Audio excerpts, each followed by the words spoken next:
बिस्मिल्लाहिर्रहमानिर्रहीम, अस्सलाम वालेकुम। मैं हूं मोहम्मद जुनैद अलीम। नाज़रीन, उम्मीद है आप सब खैरियत से होंगे। पहली जो खबर है वो बहुत ही अहम है, बहुत ही ज़बरदस्त खबर है फाइटर जेट्स के हवाले से। चाइना का तैयार करदा 6th जनरेशन फाइटर जेट, जी हम बात कर रहे हैं J-36 की।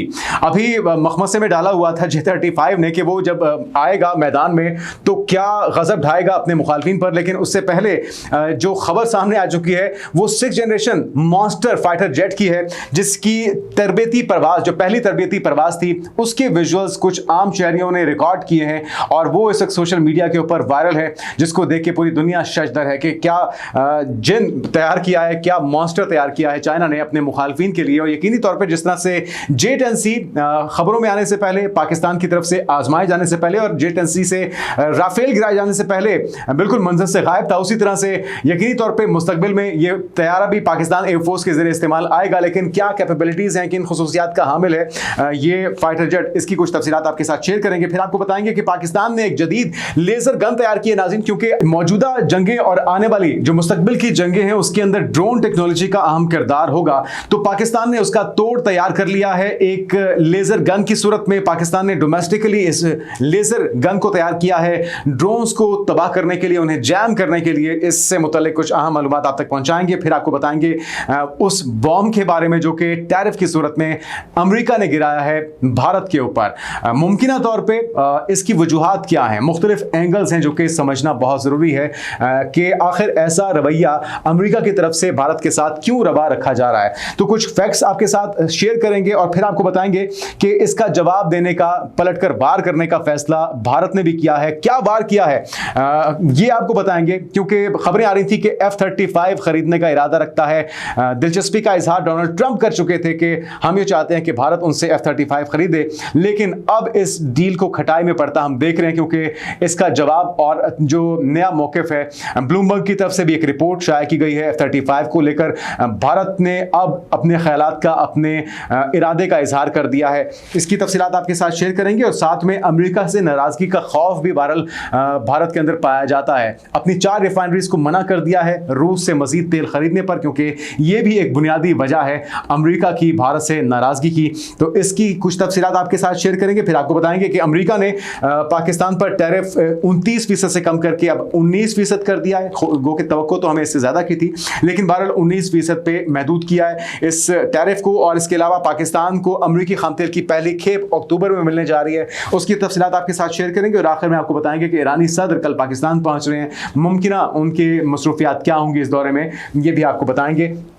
तो एक एक करके ये तमाम तफसीलात आपके साथ शेयर करते हैं। सबसे पहले जो खबर है नाज़रीन वो है चीन की 6ठी नस्ल के लड़ाका तैयारे J-36 की। अब ये खुफिया तजुर्बाती मराहल से गुजर रहा है। इसकी एक तजुर्बाती प्रवास जो है वो लोगों ने देखी है, उसको रिकॉर्ड किया है और उसे सोशल मीडिया पे शेयर किया है, जो कि J-20 के बाद अगला बड़ा कदम इसे करार दिया जा रहा है। ये सिर्फ एक अपग्रेड नहीं है नाज़रीन, बल्कि एक स्टेल्थ मॉन्स्टर है जिसे रडार पर इंतहाई कम दिखाई देने वाली सलाहियतों और मसनूई जहानत से लैस जदीद जंगी निज़ामों के साथ तैयार किया गया है।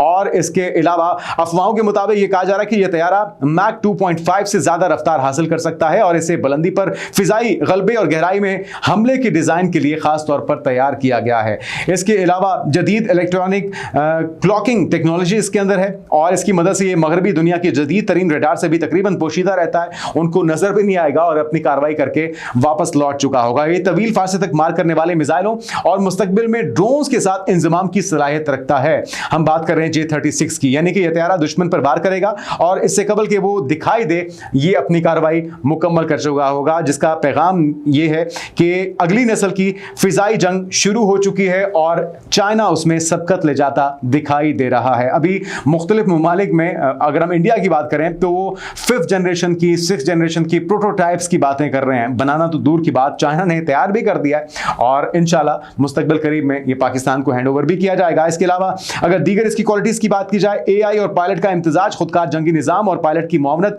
यह तैयारा एक सोचने वाला हथियार बनाता है और मौलिक हथियार, तवील फासले तक मार करने वाले मिसाइल, जदीद ड्रोन्स और नई नस्ल की डायरेक्टेड एनर्जी वेपन्स, यानी कि J-36 को दुश्मन को देखने से पहले ही तबाह करने के लिए इसको तैयार किया गया है और यह सलाहियत इस तैयारे के अंदर मौजूद है।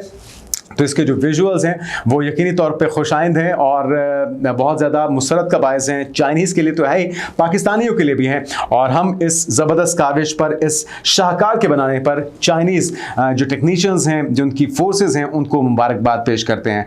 अब आते हैं नाज़रीन अगली खबर की तरफ। पाकिस्तान की तरफ से जदीद लेज़र गन तैयार की गई है, ड्रोन्स को जैम करने की सलाहियत रखती है और पाकिस्तान ने गिड्स सफारा के साथ ताउन करते हुए इसे मुतारिफ कराया है। ये एक डोमेस्टिक ड्रोन जैमिंग गन है जो एक भी गोली चलाए बगैर दुश्मन ड्रोन्स को बेअसर करने की भरपूर सलाहियत रखती है और इसको इसीलिए डिजाइन किया गया है नाज़रीन। इसकी रेंज है लगभग 1500 मीटर, जबकि मल्टी फ्रीक्वेंसी जैमिंग की सलाहियत के अलावा 9x ऑप्टिकल स्कोप के जरिए बहुत दुरुस्त हदफ के साथ इसको फ्रंटलाइन डिफेंस से लेकर वीआईपी सिक्योरिटी तक हर चीज के लिए इस्तेमाल किया जा सकेगा। और अगर मुस्तकबिल में कोई छेड़खानी होती है, चाहे वो इजराइल के बनाए हुए, इजराइल के टेक्नीशियंस से चलाए हुए ड्रोन्स हो, जो कि भारत पहले पाकिस्तान में खौफ के लिए हमारे एयर डिफेंस सिस्टम को ट्रेस आउट करने के लिए, उसे निशाना बनाने के लिए इस्तेमाल कर रहा था, लेकिन ये चाल भी उनकी उल्टी पड़ गई थी। इस बार अगर कोई ऐसी छेड़खानी होती है तो हमारे पास ऐसी लेजर गन है जो फजा में ही उनके ड्रोन्स को साकित कर देगी और बेजान कर देगी। वो अपनी जगह से हिलने के काबिल नहीं होंगे। तो ये प्लान तो हुआ हमारे दुश्मनों का फ्लॉप, जिसके लिए हमने अपनी डोमेस्टिकली तैयार करदा लेजर गन तैयार कर ली है। नई दिल्ली से जो खबर आई है वो भी सुन लीजिए। भारत ने टैरिफ के मामले पर अमेरिकी सदर डोनाल्ड ट्रंप को धमकी के बाद 5th जनरेशन F-35 स्टेल्थ लड़ाका तैयारी खरीदने में अदम दिलचस्पी जाहिर कर दी है। अच्छा, आपको याद होगा कि जिस वक्त डोनाल्ड ट्रंप ने दिलचस्पी का इजहार किया था F-35 को बेचने पर भारत को, तो नरेंद्र मोदी ने भी ये जवाब दिया था कि हम सोच कर बताएंगे। कोई फैसला उस वक्त नहीं किया था, लेकिन अब उन्होंने इन हालात के पेश नजर ये फैसला कर लिया है कि वो F-35 लेने नहीं जा रहे, इस डील को मैच्योर नहीं करने जा रहे। लेकिन जहां पे उनको वार करना था, जवाबी कार्रवाई करनी थी, साथ में ये खौफ भी तो है कि अगर ट्रेड रुक गई लगभग 120 बिलियन डॉलर्स की, तो फिर नुकसान बड़ा तो जाहिर बात है भारत का ही है, क्योंकि बड़े पैमाने पे जो उनको फायदा होता है वो एक्सपोर्ट करके होता है। अपनी मसनूआत जो महंगे दामों वो बेचते हैं अमेरिका में, उसका वो फायदा ज्यादा उठाते हैं, बजाय इसके कि अमेरिका वहां पे अपनी मसनूआत को बेच के या उन्हें दे के फायदा उठाता। तो अगर थोड़ा सा अगली खबर से पहले हम थोड़ी सी बैकग्राउंड को समझें तो ये आपके लिए आसानी हो जाएगी। दो मामलात नाज़रीन, एक तो क्वाड का हिस्सा है भारत, दूसरा बैक वक्त वो ब्रिक्स का हिस्सा भी है। और ब्रिक्स के अंदर रहते हुए अमेरिकी डॉलर को कमजोर करना, अमेरिका को नुकसान पहुंचाना अहदाफ में से शामिल है। तो ये बहुत अच्छे तरीके से समझ चुका है अमेरिका के भारत उनके साथ भी डबल गेम कर रहा है, उनके साथ भी दोगली पॉलिसी अपनाए हुए। एक तरफ तो वो अपने आप को ये कहता है कि अमेरिका का अहम इत्तेहादी है, लेकिन उन्हीं के पीठ में छुरा घोंपता है सस्ता तेल खरीद कर ईरान से और रशिया से, क्योंकि वो जो तमाम पाबंदियां हैं जो कि अमेरिका की तरफ से रशिया और ईरान के ऊपर लगाई गई हैं, उन तमाम तर पाबंदियों का फायदा भारत नहीं होने देता। जब बड़े पैमाने पे वो खाम तेल रशिया से खरीदता है, उसको रिफाइन करता है और फिर यूरोपियन कंट्रीज को बेचता है, यानी कि डबल गेम की जा रही है। वो सारी की सारी कोशिशें अमेरिका की बाज रखने की, चाहे वो यूक्रेन के खिलाफ जंग हो रशिया की, या फिर ईरान की तमाम तर जो जौहरी हथियार बनाने की कोशिशें हों, और उसके बाद उनके ऊपर जो सैंक्शंस लगती हैं, उन तमाम सैंक्शंस का जो असर है वो जायल हो जाता है उस सूरत में जब बड़े पैमाने पे इनसे ऑयल खरीदा जाता है भारत की जानिब से, और फिर बड़े पैमाने पे रेवेन्यू जनरेट किया जाता है। अपने मुल्क को तो वो फायदा पहुंचाते हैं, लेकिन इनडायरेक्टली वो बड़े पैमाने पे अमेरिका को नुकसान पहुंचा रहे हैं। और बात यहां पर रुकती नहीं है, एक तवील हिस्ट्री है, एक तवील तारीख है हथियार खरीदने की। उनका S-400 हो, उनके SUs फाइटर जेट्स हो, उनके मिसाइल्स हो, बड़े पैमाने पे रशिया के साथ भारत खरीदता आया है। तो इन सारी चीजों की वजह से अमेरिका बहुत ज्यादा नाराज था, नाला था, और इस चीज का इजहार गाए बगाए वो करते रहे। रही सही कसर उस वक्त पूरी हुई जब पाकिस्तान और इंडिया के दरमियान जंग छिड़ती है, उसका क्रेडिट लेते हैं डोनाल्ड ट्रंप, और भारत उसको मुसलसल झुटलाता रहता है। ना सिर्फ झुटलाता रहता है बल्कि ये तासुर भी देता है कि जैसे अमेरिकी सदर ने इसमें कोई किरदार अदा नहीं किया, अमेरिकी सदर झूठ बोल रहे हैं। उनकी कांग्रेस की तरफ से, राहुल गांधी की तरफ से, उनकी लोकसभा के अंदर उनके जो रहनुमा है जिस तरह से खुल के तनकीद कर रहे हैं, गो के 142 मिनट की अपनी लोकसभा की स्पीच के अंदर नरेंद्र मोदी की तरफ से तो नाम नहीं लिया गया अपने मुंह से, ना तो डोनाल्ड ट्रंप का नाम लिया, ना अमेरिका का नाम लिया, ना चाइना का नाम नाम लिया, न तैयारे गिरने का कुछ बताया। लेकिन बहरहाल जो सोशल मीडिया के ऊपर, जो गोदी मीडिया के ऊपर डिबेट्स हो रही हैं जिस तरह से डोनाल्ड ट्रंप के ऊपर तनकीद हो रही है, तो सारे जो इख्तलाफात थे उसके साथ साथ जो आखिरी कील साबित हुआ है, जो आखिरी कील ठोका है नरेंद्र मोदी की हुकूमत के ताबूत में डोनाल्ड ट्रंप ने, वो वजह यही बनी है कि सीज फायर का क्रेडिट उन्होंने डोनाल्ड ट्रंप को नहीं लेने दिया। गो कि वो 30 बार से ज्यादा अपने मुंह से ये बात कह चुके थे। तो ये सारा ये मुहर्रकात थे जिसकी वजह से फाइनली 25% टैरिफ लगा है और जुर्माना भी होगा।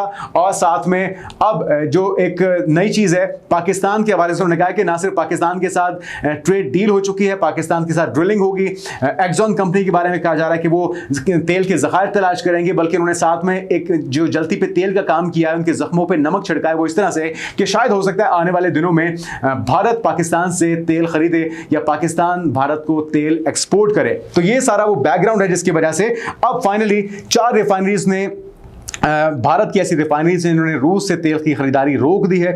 और भारत तेल दरामद करने वाला दुनिया का तीसरा बड़ा मुल्क है, जबकि रूस के समुद्री खाम तेल का सबसे बड़ा खरीदार भी है। और इसके अलावा भारतीय जो ऑयल रिफाइनरीज हैं और वजारती तमराई ने खबर पर तबसरे का जवाब नहीं दिया, जबकि अमेरिकी सदर ट्रंप ने 14 जुलाई को रूस से तेल खरीदने वाले ममालिक पर 100% टैरिफ लगाने की धमकी दी थी और अब उस पर अमल दरामद का आगाज हो चुका है। उधर आते हैं अगर पाकिस्तान की तरफ, तो पाकिस्तान के साथ मामला तय पा गए हैं। US president Trump cuts Pakistan reciprocal tariff rate to 19% from 29%। ये खबर भी सामने आ रही है। और जो मजीद तफसीलात अगर देखी जाए, दीगर ममालिक की अगर फहरिस्त आपके साथ शेयर करें तो उसमें फहरिस्त के मुताबिक भारत पर 25%, बांग्लादेश पर 20% टैरिफ आयद किया गया है। बांग्लादेश की तरह जिन मुल्कों पर 20% टैरिफ आयद किया गया उनमें श्रीलंका, वियतनाम और ताइवान शामिल हैं। ऐसे ममालिक भी हैं जिसके ऊपर 10 और 15% लगाया गया है। 15% जिनके ऊपर लगाया गया है उसमें अंगोला है, बोलीविया है, बोस्टवाना है, कैमरून है, चाड है, कोस्टारिका,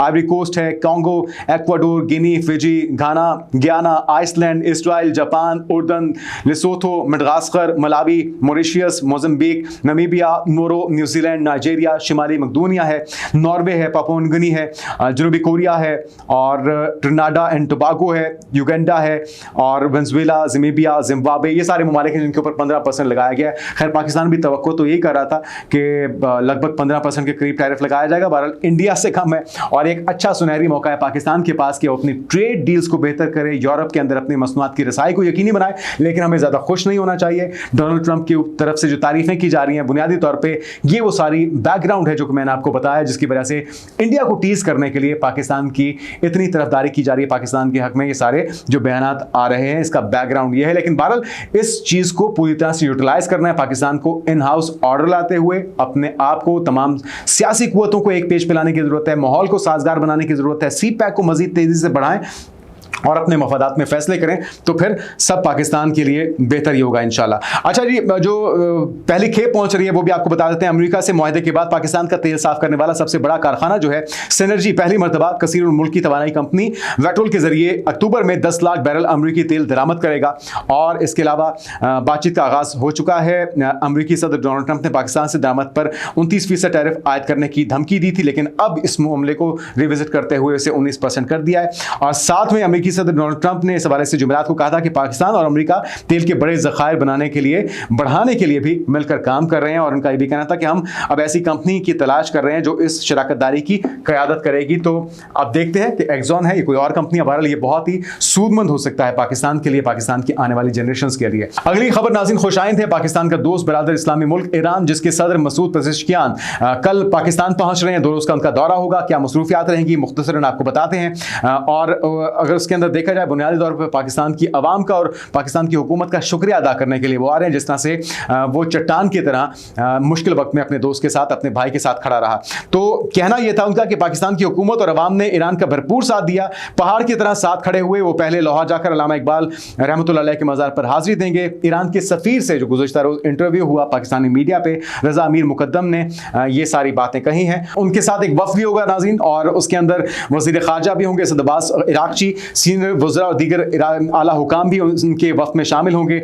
वज़ीर आज़म से उनकी मुलाकात होगी, अपने हम मनसब के साथ सदर आसिफ अली ज़रदारी के साथ उनकी मुलाकात होगी यकीनी तौर पे। और वज़ीर आज़म शहबाज शरीफ ने 26 मई को ईरान का दौरा किया था और पाकिस्तान का दौरा करने की उन्हें दावत दी थी। उस दावत को उन्होंने कबूल किया और पाकिस्तान के अवाम का, पाकिस्तान की हुकूमत का शुक्रिया अदा करने के लिए वो पाकिस्तान पहुँच रहे हैं। हम खुले दिल के साथ, खुली बाहों के साथ उनका इस्तकबाल करेंगे, उनको वेलकम करते हैं और इस दौरे के हवाले से दीगर अपडेट्स जो हैं वो आपको कल फराहम करेंगे। अब तक इतना ही, आने वाले दिनों के अपडेट से आपको आगाह करते रहेंगे। इजाज़त दीजिए, अल्लाह हाफ़िज़।